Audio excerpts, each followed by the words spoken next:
Bismillahirrahmanirrahim. Assalamualaikum warahmatullahi wabarakatuh. Innal hamdalillah nahmaduhu wa nasta'inuhu wa nastaghfiruh wa na'udzu billahi min shururi anfusina wa min sayyiati a'malina. May yahdihillahu fala mudilla lahu wa may yudlil فلا هادي له أشهد أن لا إله إلا الله وحده لا شريك له وأشهد أن محمدا عبده ورسوله اللهم صل وسلم وبارك على نبينا محمد وعلى آله وصحبه ومن تبعهم بإحسان إلى يوم الدين.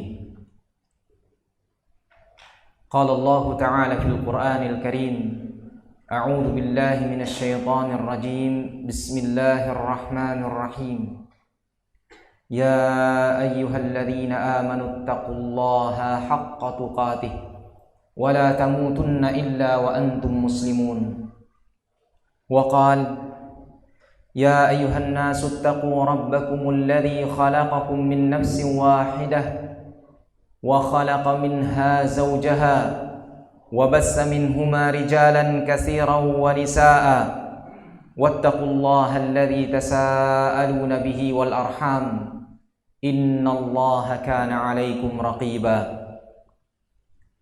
يا أيها الذين آمنوا اتقوا الله وقولوا قولا سديدا يصلح لكم أعمالكم ويغفر لكم ذنوبكم ومن يطع الله ورسوله فقد فاز فوزا عظيما.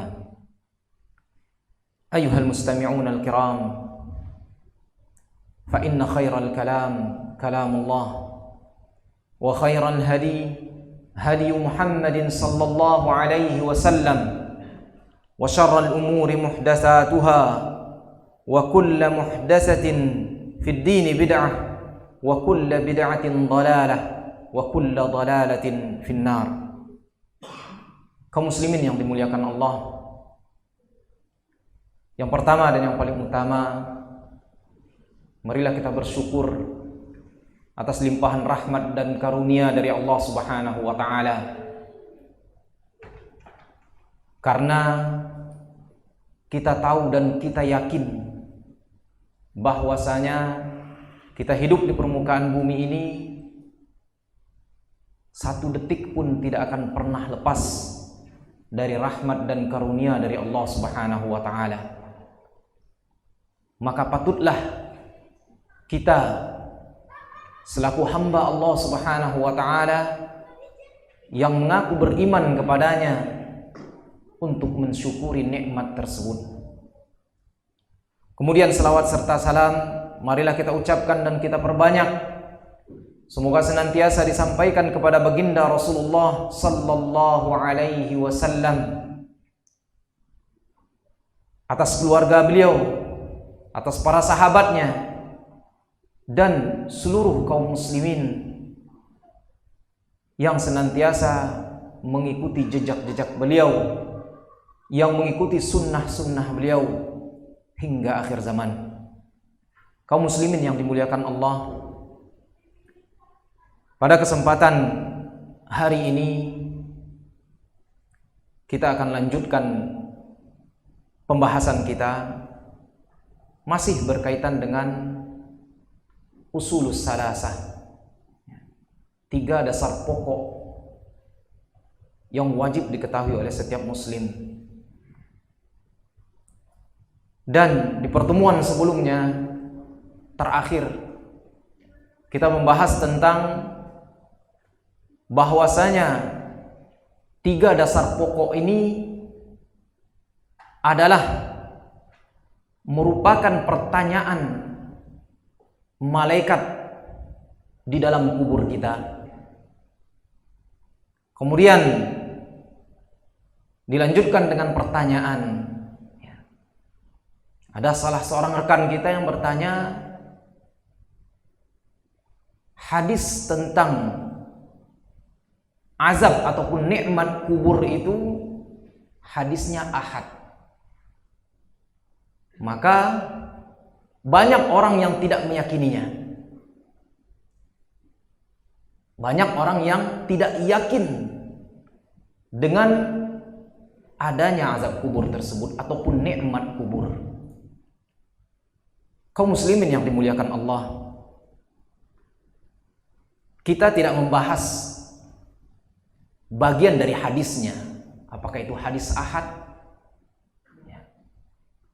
Yang paling penting kita bahas adalah i'tiqadnya, karena ini berkaitan dengan akidah, keyakinan.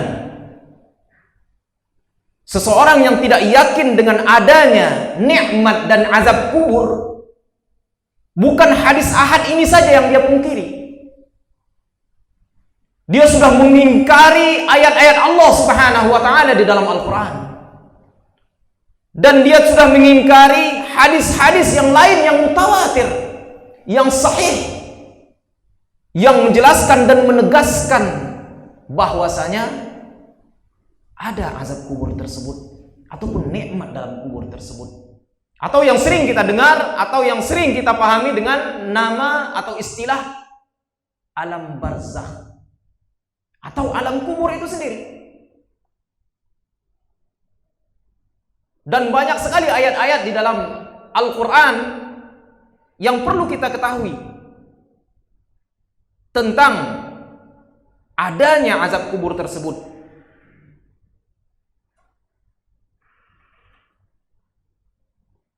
Sebelum kita membahas atau membacakan beberapa ayat ataupun beberapa hadis yang menjelaskan adanya azab kubur ataupun nikmat di dalam kubur, maka kita perlu tahu apa itu alam kubur, apa itu alam barzakh. Mungkin yang selama ini kita ketahui alam kubur itu orang yang dikuburkan saja. Yang tidak dikuburkan bagaimana? Kemana dia pergi? Nah, maka disinilah muncul pertanyaan-pertanyaan, muncul keraguan-raguan bahwasanya kalau hanya orang yang dikuburkan saja yang masuk ke dalam alam barzakh atau alam kubur tersebut, bagaimana orang yang matinya tenggelam misalnya, atau jasadnya dikoyak oleh hewan hutan misalnya, dimakan, ataupun yang matinya terbakar hangus langsung bercampur dengan bumi dan lain sebagainya. Maka yang perlu kita ketahui kaum muslimin yang memuliakan Allah, azab kubur itu ataupun nikmat kubur tersebut ataupun alam kubur tersebut yang kita kenal dengan alam barzakh adalah alam setelah kematian. Setelah kita meninggal dunia atau kita meninggalkan dunia, maka kita akan pindah kepada alam kubur, pindah kepada alam barzakh, sampai nanti kita akan dibangkitkan kembali, sampai nanti kita dihidupkan kembali. Dan semua yang sudah mati akan dibangkitkan oleh Allah Subhanahu wa taala yang kita kenal dengan Yaumul Ba'ts, hari pembangkitan. Dan setelah kita mati sampai hari pembangkitan tersebut, itulah yang dinamakan dengan alam kubur atau alam barzakh. Baik kita dikuburkan atau misalnya meninggalnya hanyut, yang jasadnya tidak tahu kemana, atau mungkin kebakaran yang langsung hancur, atau mungkin jasadnya dikoyak-koyak oleh hewan buas misalnya, dan lain sebagainya. Jadi i'tiqad kita, keyakinan kita adalah alam barzakh tersebut ada dan itu hak. Sebagaimana Allah Subhanahu wa taala berfirman di dalam Al-Qur'an. Yang pertama tentang Fir'aun. Kita tahu bahwasanya Fir'aun tidak dikuburkan. Jasadnya diabadikan, dijadikan mumi. Maka apakah dia menghadapi azab kubur tersebut, nikmat kubur tersebut, atau alam barzakh namanya? Iya. Karena Allah Subhanahu wa taala berfirman di dalam Al-Qur'an, "Fawaqahu Allahu sayyi'ati ma makaru wa haqa bi ali fir'auna su'al 'adzab." Su'ul 'adzab. Allah Subhanahu wa taala berikan kepada Fir'aun dan juga kaum-kaum yang mengikutinya su'ul 'adzab, azab yang sangat buruk. Nah, inilah azab dunia, azab kuburnya. Yang mana di dalam kuburan tersebut atau di alam barzakh tersebut, an-naru yu'raduna 'alaiha ghuduwan wa 'ashiyya. Setiap pagi, setiap petang, dia selalu diperlihatkan oleh Allah Subhanahu wa taala tentang an-nar, gambaran tempat kembalinya di dalam api neraka. Dan ini adalah di alam barzakhnya. Kemudian kelak di akhirat, wa yauma taqumus saa'ah adkhilu ala fir'auna asyaddal 'adzab. Dan nanti di hari setelah terjadinya hari kiamat, maka Allah Subhanahu wa taala perintahkan malaikat untuk memasukkan Fir'aun dan kaumnya ke dalam asyaddal 'adzab, ke dalam azab yang sangat pedih. Nah, inilah azab setelah hari kiamat. Jadi sebelum hari kiamat, di alam barzakhnya dia sudah mendapatkan azab dari Allah Subhanahu wa taala. Ini adalah bukti bahwasanya ada alam barzakh atau alam kubur. Kemudian ayat yang kedua, Allah Subhanahu wa taala berfirman dalam surah Al-An'am ayat 93.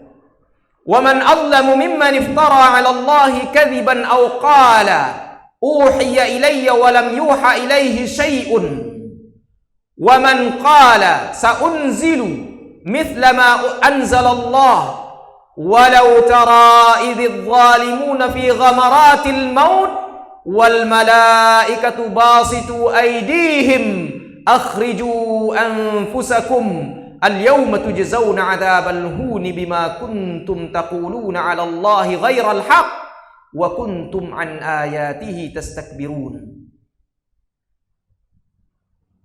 Siapa lagi orang yang lebih zalim daripada orang-orang yang berkata mengatasnamakan Allah Subhanahu wa taala, berdusta atas nama Allah Subhanahu wa taala. Dia katakan saya mendapatkan wahyu, padahal dia tidak mendapatkan wahyu sedikit pun. Dan orang yang mengatakan saya bisa menurunkan sesuatu yang Allah Subhanahu wa taala turunkan. Walau tara, wahai Nabi, seandainya engkau bisa melihat ketika orang-orang yang zalim, ketika datang sakaratul maut kepadanya dan malaikat maut memukul-mukulnya, memukul tangannya dan sambil mengatakan akhriju anfusakum, keluarlah engkau wahai ruh, keluarlah engkau wahai jiwa, hari ini engkau akan mendapatkan azab yang menghinakan disebabkan engkau telah berdusta atas nama Allah Subhanahu wa taala dan kalian terhadap ayat-ayatnya menyombongkan diri. Jadi ketika dia sudah dicabut oleh malaikat maut, dikeluarkan rohnya dari jasadnya, seketika itu dia sudah langsung masuk ke dalam alam yang kedua, yaitu alam barzakh, alam kuburnya. Walaupun dia belum dikuburkan, Dia sudah pindah ke alam barzakh atau alam kubur. Dan ketika itu dia sudah mendapatkan azab yang menghinakan sebelum nanti datang azab yang lebih besar, yaitu setelah hari kiamat, yaumul jaza. Kemudian masih banyak lagi ayat-ayat yang lain yang menjelaskan tentang adanya azab kubur ataupun nikmat kubur. Di dalam surah As-Sajdah yang sering kita baca, ayat 21, وَلَنُذِيقَنَّهُمْ مِنَ الْعَذَابِ الْأَدْنَى دُونَ الْعَذَابِ الْأَكْبَرِ لَوْ كَانُوا وَلَنُذِيقَنَّهُمْ مِنَ الْعَذَابِ الْأَدْنَى دُونَ الْعَذَابِ الْأَكْبَرِ لَعَلَّهُمْ يَرْجِعُونَ. Azabil adna dunal azabil akbar. Azab yang ringan sebelum datangnya azab yang berat. Kemudian firman yang lain dalam surah At-Taubah, wa mimman haulakum minal a'rabi munafiquna wa min ahlil madinati maradu 'alan nifaq la ta'lamuhum nahnu na'lamuhum sanu'adzibuhum marratain thumma yuradduna ila 'adzabin 'adzim. Allah Subhanahu wa taala menegaskan sanu'adzibuhum marrataini. Akan kami azab mereka 2 kali.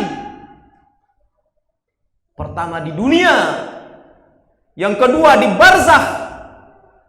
Kemudian Allah Subhanahu wa taala melanjutkan sanu'adzibuhum marratain summa yuradduna ila adzabin azim. Kemudian setelah itu dia diberikan lagi, dikembalikan kepada azab yang azim, yang lebih besar lagi, yaitu azab setelah hari kiamat. Di dunia mereka mendapatkan azab, di barzakh mereka mendapatkan azab, dan kelak setelah hari kiamat mereka pun mendapatkan azab.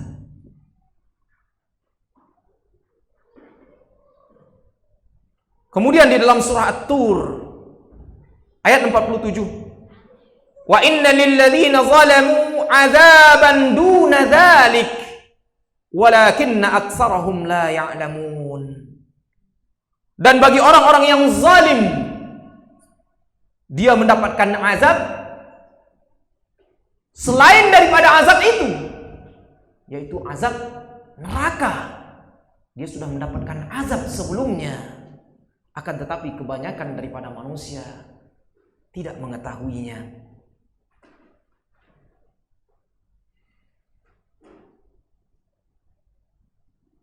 Kaum muslimin yang dimuliakan Allah, Allah Subhanahu wa taala juga berfirman, hatta idza jaa ahaduhumul maut qala rabbirji'un. Orang-orang kafir ketika sudah datang kepada mereka kematian, mereka berkata, irji'un rabbirji'un, ya Rabb, kembalikan kami, hidupkan kami, la'alli a'mal salihah fima tarak, supaya saya bisa beramal saleh yang dahulu saya telah tinggalkan. Kemudian Allah katakan, kalla innaha kalimatun huwa qailuha. Itu hanya sekedar kata-kata yang dia katakan sebelumnya. Wa min waraihim barzakhun ila yaumi yub'atsun.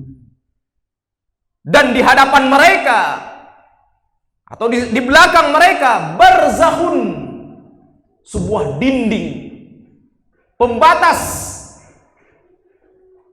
ila yaumi yub'atsun, sampai mereka dibangkitkan kembali.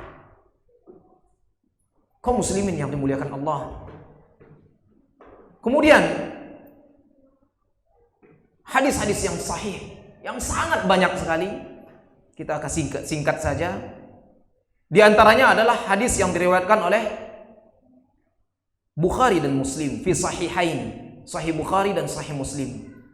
anna nabiyya Muhammadun sallallahu alaihi wasallam marra biqabrain faqala innahuma la yu'adzabani wa ma yu'adzabani fi kabir ahaduhuma fakana la yastabri'u. Dalam lafaz yang lain la yastatir minal bauli wa ammal akhar fakana yamshi bin namimah.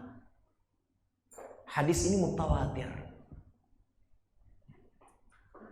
Suatu ketika Rasulullah sallallahu alaihi wasallam lewat di dua kuburan, yang mana kedua kuburan tersebut ahli kuburnya diazab oleh Allah Subhanahu wa taala, dan mereka tidak diazab kecuali melakukan hal yang besar. Apa itu?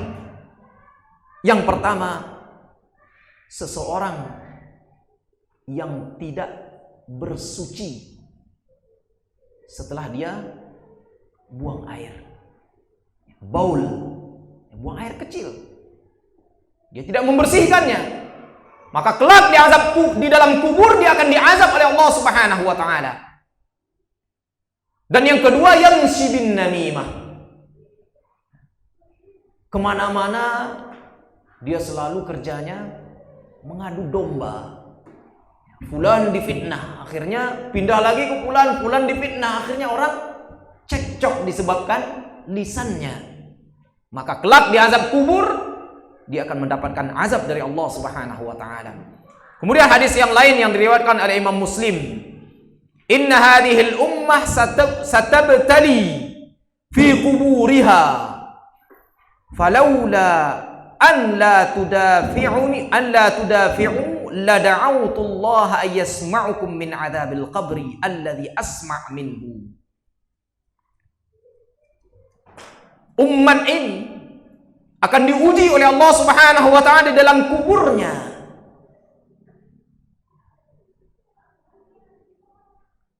Kalaulah kalian tidak dikuburkan, maka aku akan meminta kepada Allah Subhanahu wa taala agar Allah Subhanahu wa taala memberikan pendengaran kepada kalian tentang orang yang diazab di dalam kuburnya sebagaimana aku mendengarkannya.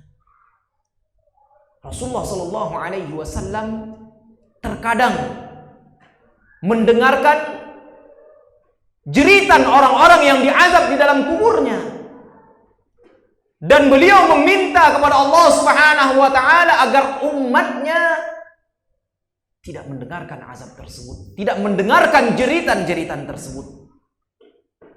Kemudian dalam hadis sahih Muslim juga, anna Nabiy sallallahu alaihi wasallam qala, "Idza faragha ahadukum min at-tashahhudil akhir falyata'awwaz billahi min arba'."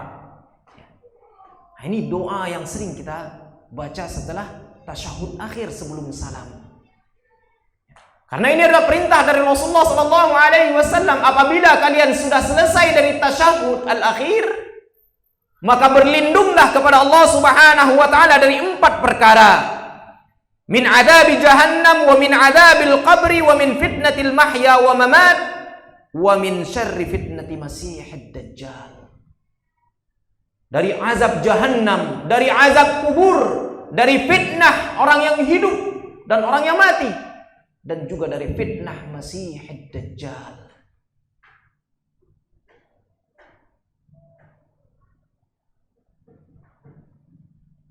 Kemudian dalam sahih Muslim dan sahih Bukhari juga dari Ummul Mukminin Aisyah radhiyallahu anha qalat, sa'altu an-nabiy sallallahu alaihi wasallam an 'adzabil qabri qala na'am 'adzabul qabri haqq.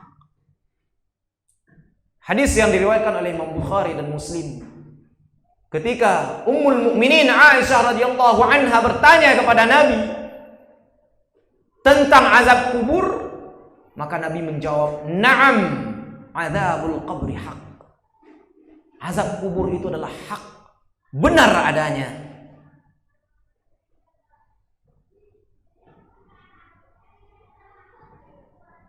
Kaum muslimin yang dimuliakan Allah, seandainya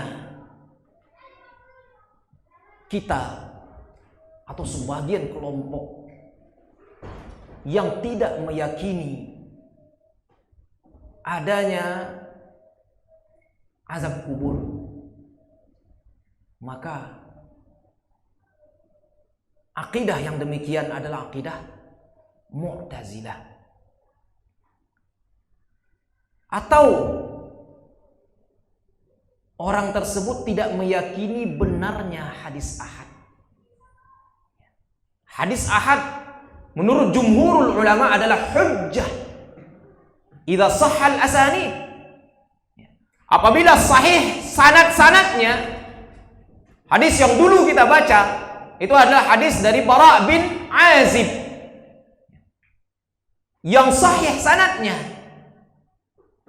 kemudian kita tolak, maka begitu banyak akidah-akidah yang kita tolak seandainya kita menolak hadis ahad. Di antaranya adalah hadis yang menetapkan keutamaan Nabi Muhammad sallallahu alaihi wasallam di antara para nabi. Hadis tersebut hadis ahad. Yang kedua, itsbatus syafa'ah lin Nabi sallallahu alaihi wasallam. Menetapkan syafaat atau syafaatul uzma kelak di akhirat ketika manusia mendatangi Nabi Adam mengatakan nafsi nafsi. Datang kepada Nabi Ibrahim mengatakan nafsi nafsi. Datang kepada Nabi Musa, Nabi Isa, semuanya mengatakan nafsi nafsi. Kemudian mereka mendatangi Nabi Muhammad sallallahu alaihi wasallam dan Allah mengizinkan beliau memberikan syafaatul uzma kepada seluruh manusia di padang mahsyar. Hadis ini juga ditetapkan hadis ahad. Kemudian yang ketiga, mu'jizatuhu sallallahu alaihi wasallam. Selain daripada Al-Quran, selain mukjizat Al-Quran, yang lain mukjizat-mukjizat Nabi, semuanya ditetapkan dengan hadis ahad. Kemudian hadis tentang awal penciptaan manusia di dalam perut seorang ibu. Kemudian tentang sifat para malaikat, jin, sifat surga, sifat neraka, semuanya ditetapkan dengan hadis ahad. Ini perkara akidah. Kemudian hadis tentang menetapkan 10 orang sahabat yang dijamin masuk surga, hadis ahad. Kemudian hadis tentang al-imanu bil qalam. Ketika Allah Subhanahu wa taala menciptakan al-qalam, pena, pulpen, kemudian Allah memerintahkan qalam tersebut menuliskan seluruh takdir manusia. Juga hadis ahad.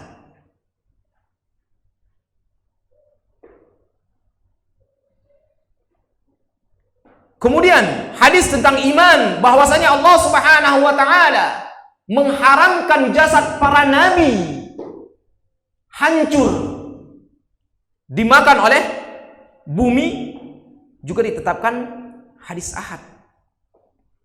Kemudian al-imanu bi asyratis sa'ah, iman dengan tanda-tanda hari kiamat, seperti misalnya khurujil mahdi wa zuhurid dajjal wa nuzul Isa dan lain sebagainya. Turunnya Imam Mahdi, keluarnya Dajjal, dan turunnya Nabi Isa, semuanya ditetapkan dengan hadis ahad. Kemudian al-imanu bi urujin Nabi sallallahu alaihi wasallam, kita mengimani bahwasanya Nabi mi'raj ke langit, juga ditetapkan dengan hadis ahad. Maka begitu banyak akidah-akidah yang batal kalau seandainya kita tidak mengimani atau tidak mempercayai hadis ahad. Apalagi yang lebih dahsyat lagi, ketika Rasulullah sallallahu alaihi wasallam mengutus Mu'adz bin Jabal ila Yaman, mengajarkan syahadatu an la ilaha illallah, mengajarkan tauhid. memerintahkan untuk sholat ketika mereka sudah masuk Islam, membayarkan zakat. Muaz bin Jabal berangkat ke Yaman, dan banyak orang yang Islam melalui dakwahnya dia sendiri. Kalau kita tidak menerima hadis ahad, berarti kita sudah mengkafirkan semua orang yang Islam di negeri Yaman. Na'udzubillah min dzalik. Kalau kekerasan seperti ini masih ada di dalam sebahagian kaum muslimin, tidak menerima hadis ahad, kenapa dia harus sholat menghadap Baitullah, menghadap Ka'bah? Kenapa dia tidak sholat menghadap Baitul Maqdis? Karena sahabat yang sholat di selain bersama Nabi SAW seperti Masjid Quba, Masjid Qiblatain, itu diberitakan dengan hadis ahad. Mereka langsung merubah kiblatnya dengan mendengarkan satu orang sahabat saja. Langsung mereka berpaling kiblatnya dari Baitul Maqdis ke Masjidil Haram. Subhanallah. Lalu bagaimana dengan kita? Seandainya kita tidak menerima hadis ahad tersebut, maka kaum muslimin yang dimuliakan Allah, penting bagi kita untuk meyakini kebenaran hadis-hadis ahad dan menjadikannya hujjah apabila hadis tersebut sahih sanadnya.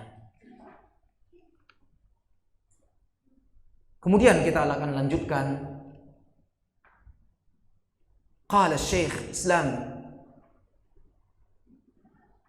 Syekh Muhammad bin Abdul Wahhab, lanjutan dari pembahasan yang kemarin. Beliau menjelaskan tentang ibadah, khususnya ibadah-ibadah yang paling banyak manusia menyelewengkannya, yang harusnya mereka menyembah Allah Subhanahu wa taala semata atau memberikan ibadah-ibadah tersebut hanya kepada Allah Subhanahu wa taala semata, tapi mereka memalingkannya kepada selain Allah Subhanahu wa taala. Beliau mengatakan wa anwa'ul ibadah allati amara Allah biha mithla al-islam wal iman wal ihsan wa minhu ad-du'a wal khawf wal raja' wat tawakkal wal raghbah wal rahbah wal khushu' wal khasyah wal inabah wal isti'anah wal isti'adah wal istighathah wal zabh wal nadhr wa ghairu dhalika min anwa'il ibadah allati amara Allah biha kulluha atau kullaha lillahi ta'ala. Macam-macam ibadah yang Allah Subhanahu wa taala perintahkan, seperti Islam, iman, ihsan, di antaranya adalah berdoa, khauf, takut, ar-raja, berharap, at-tawakkal, bertawakal, ar-raghbah, berkeinginan atau cinta, ar-rahbah, takut juga, al-khusyu', al-khasyah, juga takut, wal inabah, kembali, isti'anah, meminta pertolongan, isti'adah, meminta perlindungan, istighatsah, berdoa khusus minta kepada Allah, az-zabhu, menyembelih, wan nazru, bernazar, dan lain sebagainya. Semua ibadah tersebut hanya milik Allah Subhanahu wa taala dan tidak boleh dipalingkan kepada selainnya. Jadi dari sini kita bisa menyimpulkan bahwasanya ibadah tersebut adalah setiap apapun yang Allah Subhanahu wa taala cintai dan ridhai minal aqwal wal af'al zahir wa batin. Perkataan, perbuatan yang zahir dan yang batin. Jadi ada ibadah itu a'mal qalbiyah, amalan hati, seperti khauf tadi, takut, berharap, bertawakal, cinta, dan juga khasyah dan khusyuk, takut. Kemudian yang zahir, yang tampak, seperti misalnya amalan jawarih kita, anggota badan kita, seperti isti'anah, isti'adah, meminta perlindungan, meminta pertolongan, beristighatsah, berdoa khusus, menyembelih binatang, bernazar, dan lain sebagainya. Syekh Muhammad bin Abdul Wahhab mengatakan, wa ghairi dzalika min anwa'il ibadah allati amara Allah biha kullaha lillah. Semuanya diperintahkan oleh Allah Subhanahu wa taala dilaksanakan hanya untuk Allah Subhanahu wa taala. Faman sarafa minha syai'an li ghairillah fahuwa musyrikun kafir. Barang siapa yang memalingkannya kepada selain Allah sedikit pun, maka orang tersebut tergolong orang musyrik dan kafir. Dia tergolong orang yang menyekutukan Allah Subhanahu wa taala dan hukumnya adalah kafir. Azan. Kita azan dulu, nanti setelah azan kita lanjutkan sedikit.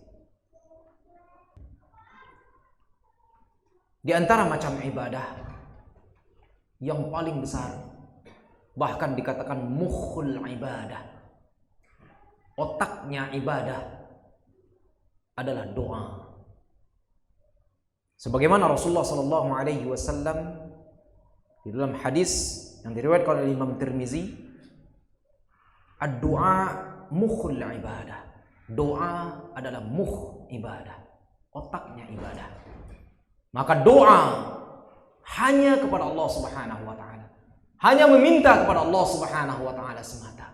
Barang siapa yang meminta kepada selain Allah Subhanahu wa taala, maka dia sudah menyekutukan Allah Subhanahu wa taala dan dia termasuk orang-orang yang kafir. Sebagaimana Allah Subhanahu wa taala berfirman, "Wa may yad'u ma'allahi ilahan akhar." Barang siapa yang meminta bersama dengan Allah Subhanahu wa taala ilah yang lain, Tuhan yang lain, la burhana lahu bihi, tidak ada dalil baginya dengan ibadah yang dia lakukan tersebut, dia meminta kepada selain Allah Subhanahu wa taala tersebut, maka hisabnya kelak di sisi Allah Subhanahu wa taala, innahu la yuflihul kafirun. Sesungguhnya orang-orang kafir tersebut tidak akan pernah selamat.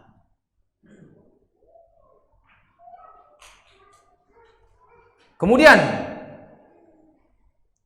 macam ibadah yang lain adalah al-khauf, takut. Di dalam ayat-ayat yang lain terkadang Allah Subhanahu wa taala dengan bahasa khasyah, fala takhafuhum wa khafuni in kuntum mu'minin wa la takhshawun nasa wakhshawni. Janganlah kalian takut kepada mereka, takutlah kepadaku, kata Allah. Janganlah kalian takut kepada manusia, takutlah kalian kepadaku, kata Allah Subhanahu wa taala. Barang siapa yang takut kepada selain Allah Subhanahu wa taala, maka dia bisa terjerumus ke dalam perbuatan kemusyrikan. Tapi takut bagaimana? Apakah semua takut itu musyrik? Tidak.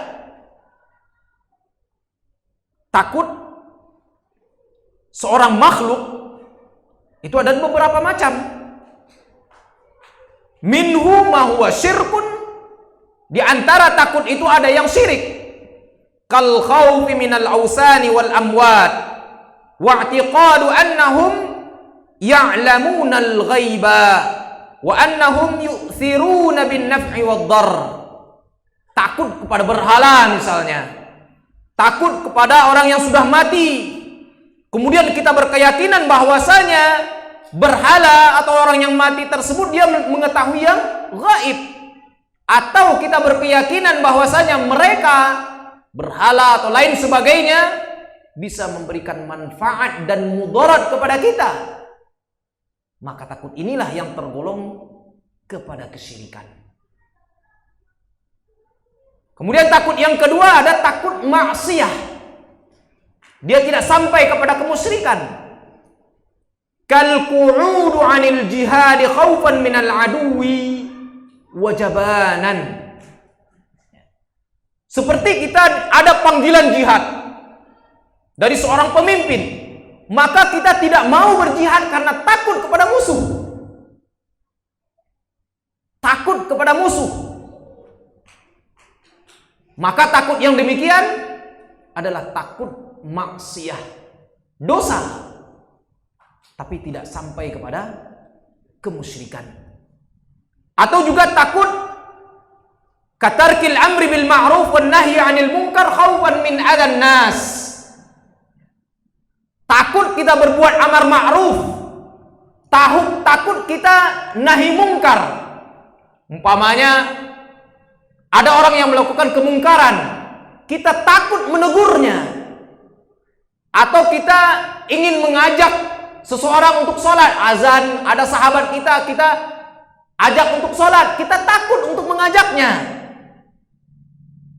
Takut kita akan diganggu oleh manusia. Maka takut seperti adalah takut maksiat. Kemudian takut yang ketiga, khauful insani minal asbabil mu'dhiyati ka khaufihi minal adu aw minas siba aw min ghairi dhalik minal umuri allati tadurru. Takut misalnya ada orang jahat, bisa jadi dia pemabuk misalnya, pejudi misalnya, atau takut dari binatang, atau takut kepada perkara-perkara yang bisa menyakitinya. Ularkah itu, harimaukah itu? Maka takut yang seperti ini adalah khaufun tabi'i. Takut yang tabi'i, yang biasa. La ya'sam wa la yudham. Dia tidak berdosa dan dia tidak tercela.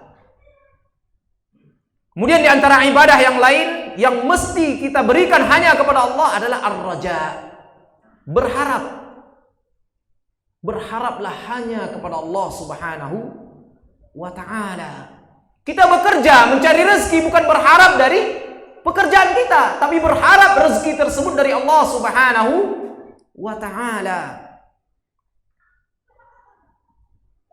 Allah Subhanahu wa ta'ala berfirman, "Faman kana yarju liqa'a rabbih falyamal 'amalan shalihan wa la yusyrik bi'ibadati rabbih ahada."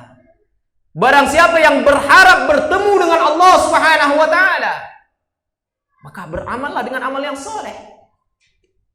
Kalau ingin bertemu dengan Allah Subhanahu wa ta'ala, maka janganlah syirik atau menyekutukan Allah Subhanahu wa ta'ala. Hanya berharap kepada Allah Subhanahu wa ta'ala. Begitu juga dengan tawakal. Allah Subhanahu wa ta'ala berfirman, "Wa 'alallahi fatawakkalu in kuntum mu'minin." Jika kalian mengaku beriman, maka hanya kepada Allah lah kalian bertawakal. "Wa may yatawakkal 'ala Allah fahuwa hasbuh." Barang siapa yang bertawakal kepada Allah, menyerahkan urusannya kepada Allah Subhanahu wa ta'ala, maka Allah Subhanahu wa ta'ala akan mencukupkan baginya. Kemudian ar-raghbah, ar-rahbah, al-khusyu'. Allah Subhanahu wa ta'ala berfirman, "Innahum kanu yusari'una fil khairat yad'unana raghaban wa rahaba." Dia meminta kepada Allah, berdoa kepada Allah Subhanahu wa ta'ala. Itu karakter seorang hamba yang beriman. Dia berharap dan dia juga takut kepada Allah Subhanahu wa ta'ala. Wa kanu lana khashi'in.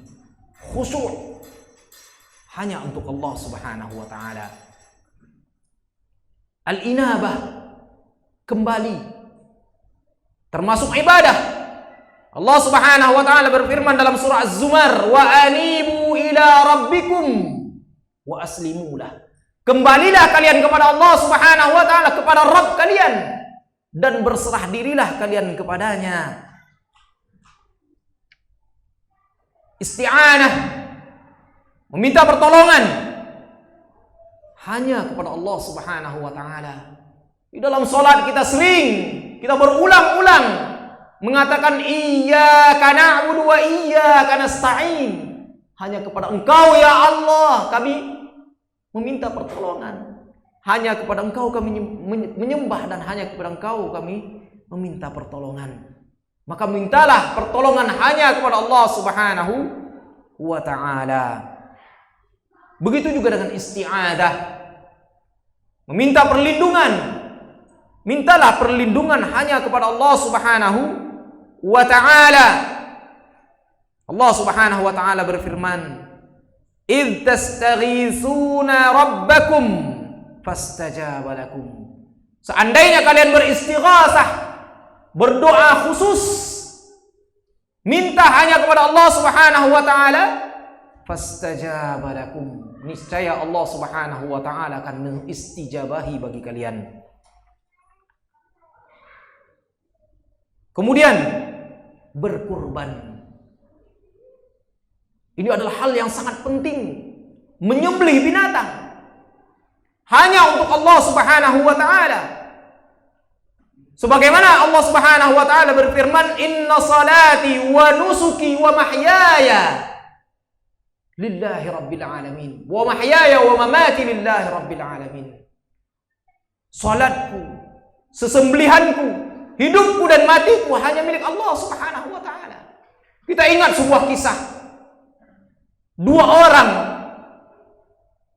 yang satu masuk surga disebabkan Zubabah, seekor lalat. Dan yang satu lagi masuk neraka disebabkan Zubabah, seekor lalat.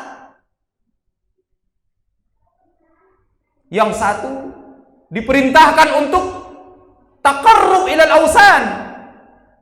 Taqarrub ilal ausan, menyembelih hanya, membunuh hanya untuk seekor lalat saja. Ketika dia ingin lewat, kemudian dihadang oleh penjaga gerbangnya, tidak boleh masuk kecuali taqarrub lil ausan. Dekatkan dirimu kepada ausan. Dengan apa? Dengan apapun yang kau miliki. Dia mengira seekor lalat hanya hal yang kecil. Ternyata dia bunuh untuk mendekatkan diri, taqarrub kepada ausan. Ternyata dia dilemparkan ke dalam api neraka. Kemudian yang satu lagi, ketika dia diperintahkan untuk taqarrub dengan apapun yang dia miliki, walaupun seekor lalat, dia tidak mau melakukannya sehingga dia dibunuh ketika itu karena dianggap tidak menghormati ausan, berhala tersebut. Maka dia dimasukkan oleh Allah Subhanahu wa taala ke dalam surganya. Allah Subhanahu wa taala, kemudian Rasulullah sallallahu alaihi wasallam juga bersabda, la'anallahu man dzabaha li ghairillah. Allah melaknat seseorang yang menyembelih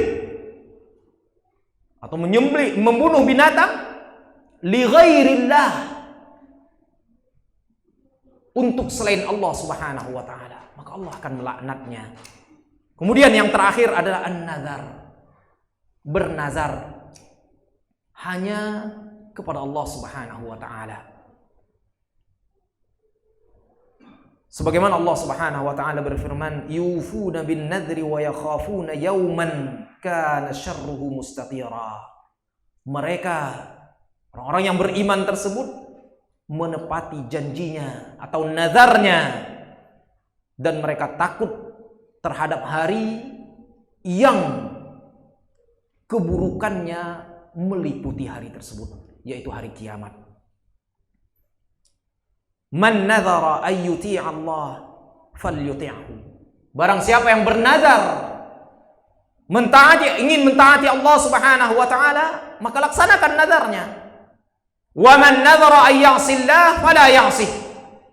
Barang siapa yang bernazar untuk berbuat maksiat kepada Allah, maka janganlah dia berbuat maksiat kepada Allah Subhanahu wa taala. Ini diantara macam-macam ibadah yang begitu banyak kaum muslimin memalingkannya kepada selain Allah Subhanahu wa taala. Mudah-mudahan yang ini bisa bermanfaat bagi kita semua, Sebelum kita tutup, mungkin ada pertanyaan, kita buka 1 atau 2 pertanyaan. Kalau bisa kita jawab hari ini, kalau tidak kita pending untuk pertemuan yang akan datang. Silahkan kalau ada pertanyaan.